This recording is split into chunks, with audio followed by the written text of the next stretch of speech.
Know your name and a little about your background. My name is Otive Igbuzor.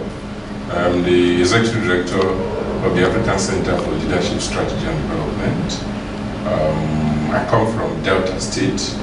I grew up in a community called Urugu, where the North Urugu government area of Delta State.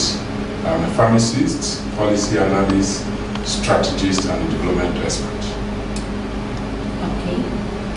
May we know a little about the history of Nigeria? Well, Nigeria history can be divided into three main areas: pre-colonial history, colonial history, and the post-colonial history.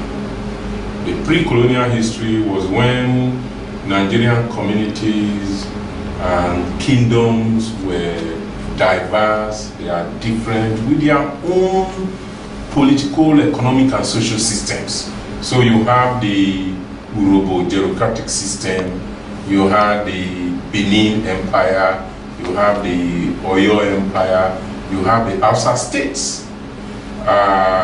So they were living separately, doing their own things, have their own political, economic, and social system. But they were interacting with each other until the British came to Nigeria with the expedition led by Brickcroft in 1861, where they conquered Lagos. And of course, they set up the Northern Protectorate and the Southern Protectorate, which were amalgamated in 1914. And the British continued to rule the country, first through the Royal Niger Company, and second through Lord Lugard, and then, of course, it generated the independence struggles. And from 1861 to 1960, for 99 years, Nigeria was under colonial rule. But in 1960, there was independence. And from 1960 to 66, we had the First Republic. Through military coup, the military ruled again from 1966 up to 1979, when we had the Second Republic of Shehu Shagari, who was overthrown by the Buhari administration in 1983.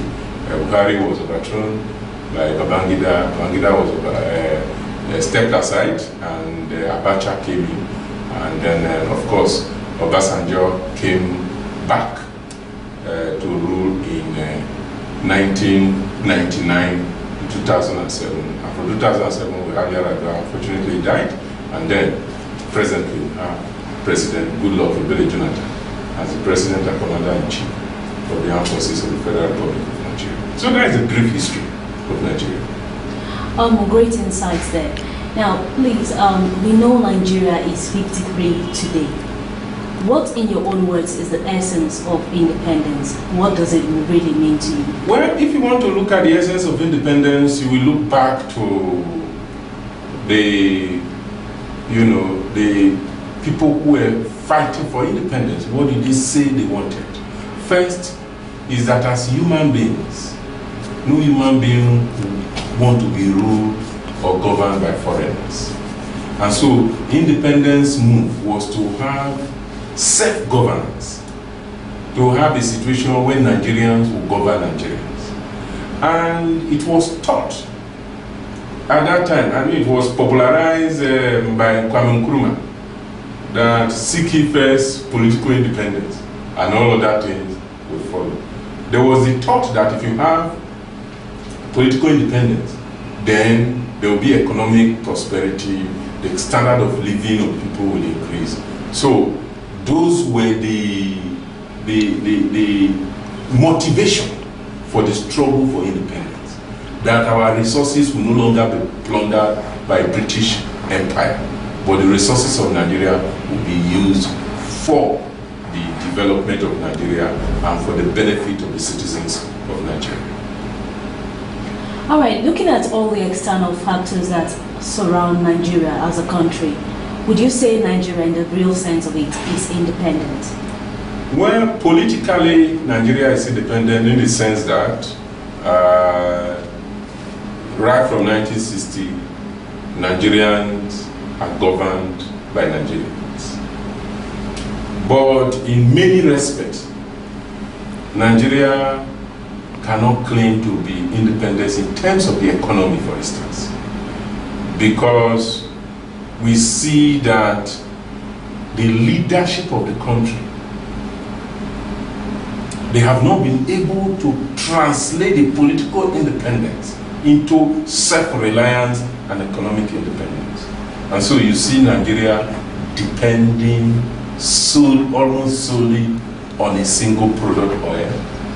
And you see that Nigeria cannot manufacture or produce many of the things that the citizens need. There is high importation of staple food like rice, you know. So, yes, we are politically independent, but there are still many areas where we are dependent on others. But in a modern economy, that shouldn't be a problem, because in this world today, countries are interdependent on each other. But the challenge of Nigeria is really that the resources of the country has not been utilized effectively for the benefit of the citizens for a variety of reasons, principal among which are poor leadership, poor governance, incompetence of leaders, corruption, and wrong strategies. All right, you made mention of corruption. It has indeed become a cankerworm that is eating deep into the fabrics of this nation. How do you think it can be tackled?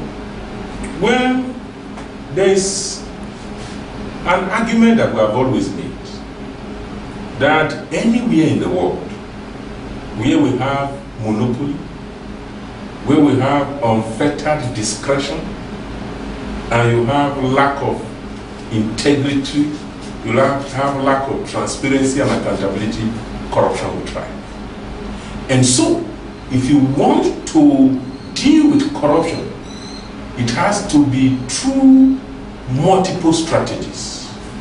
First, you must do a lot of education and reorientation so that people will know the dangers of corruption.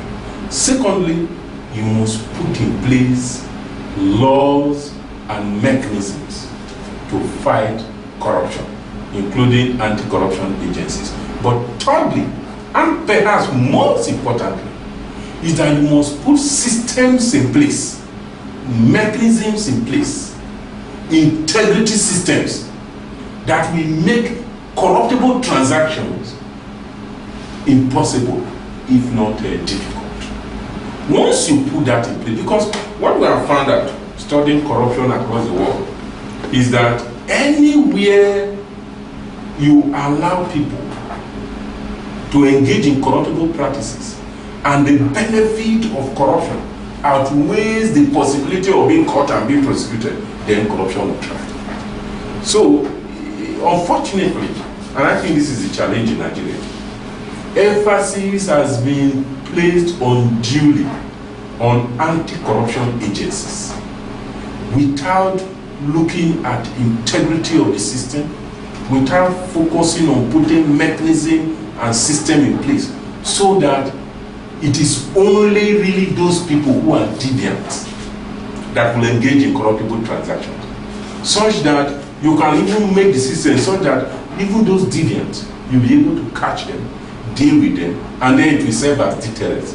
But unfortunately, the system in Nigeria, the practice in Nigeria, the culture in Nigeria rewards corruptible transactions. That's why you see people steal money and they are rewarded with chieftaincy titles. You're a leader and you're a politician. What's the legacy you're going to be leaving behind? Well, I have a mission in life, and my mission is to touch people financially, spiritually, and knowledge-wise. So, anywhere I go, every organization I work with, every time I have contact with people, they should remember me as somebody who came, impacted upon their lives, positively, and they can always remember that there is improvement in their own condition. Because in this life, people erroneously think that everything is money, but money is not the most important. With the right knowledge, with the right attitude to life, you can live a fulfilling life, what the Bible calls abundant life. You know, if you have a correct vision, you pursue your vision, you have plans to actualize those visions, and you have destiny helpers that support your vision. So, as a leader, what I want to be remembered by whoever I come across is that I've been able to impact their lives positively as a change agent. Okay, taking a look at the present political situations in the country, right before independence and up till now, 53 years gone, where do you see Nigeria in the next 10 years? I see a lot of changes taking place in Nigeria. You know, every society changes when the right conditions are there. And we have always argued that there are two major conditions that when they are present in any organization or country, change happens. First is what we call the objective conditions. When what is happening in the country or in that organization is unacceptable, is not sustainable, and people can no longer bear it. The second is the organizational requirement and plan for change to happen. In this country, the objective condition has been there. The condition we are living, the level of poverty today, we see that more money is coming to the country, but the level of poverty is increasing. The gap between the rich and the poor is increasing. The mismanagement is increasing. The resources are being stolen, but the point has reached now where they don't even allow government to sell the oil and then they steal the money. They go direct to the oil well and steal the oil. So the revenue coming to government is decreasing. Clearly, the objective conditions for change are ripe in Nigeria because what is happening today is not sustainable. Look at the level of youth unemployment. You know, from our knowledge of dialectics of society and development of society, if it continues like this and nothing happens, there will be anarchy or revolution. Now, the second condition for change to happen is the subjective condition. That is the organizational requirement and plan for change to happen. That is what has been lacking. But a lot of people, including my very humble self, have realized that we need to create that subjective conditions for change to happen. And over the years, we have been raising awareness and consciousness of citizens. And from our own analysis, the consciousness of Nigeria has increased. So the next level is to organize them. If we organize Nigerians today in the next 10 years, there will be monumental changes. There will be more justice. People who steal money will find it increasingly difficult to steal money. Those who steal will find it increasingly difficult to flaunt it without repercussion from citizens. And so I see a bright future for Nigeria. I see Nigerian citizens becoming more conscious, and because you know Nigerians are not idiots. They can understand things. They know people who are committed to real change in society, and they know the tips. And I see a separation of this taking place in the next 10 years. I see a bright future for Nigeria, but Nigerians, especially young people, must key into this change process so that the change can happen. Okay, the way forward. What do you think is the way forward? The way forward really is for people of integrity and commitment to change to go into politics. Because politics is so important for the development of society that it cannot be left for charlatans. And is for these people of integrity and commitment to change to start organizing. The only thing remaining for, you know as well as I do, that you cannot tell an average Nigerian today that there's corruption in Nigeria, that things are bad, that things can be better. What you need to tell them is to let them know that if they organize and come together and identify the good people, because every society has good people and bad people, identify the good people, identify people with integrity, people who will not sell out, people who can be trusted, and then that organization is done and is followed, then change is inevitable. It's not only a possibility, it's a necessity and it's inevitable. And I don't even think we have an option, because if we don't have that change, either anarchy or revolution is waiting for us. It's Independence Day, Nigeria at 53. What words do you have for Nigerians out there, both at home and in the diaspora? I want to encourage Nigerians to be optimistic, to look at the bright side of things, to know that even though there has not been a lot of progress, but the fact that we remain as one country is worthy of celebration. And for Nigerians to know that it is better to be in a bigger country in a modern world today than be in a smaller country.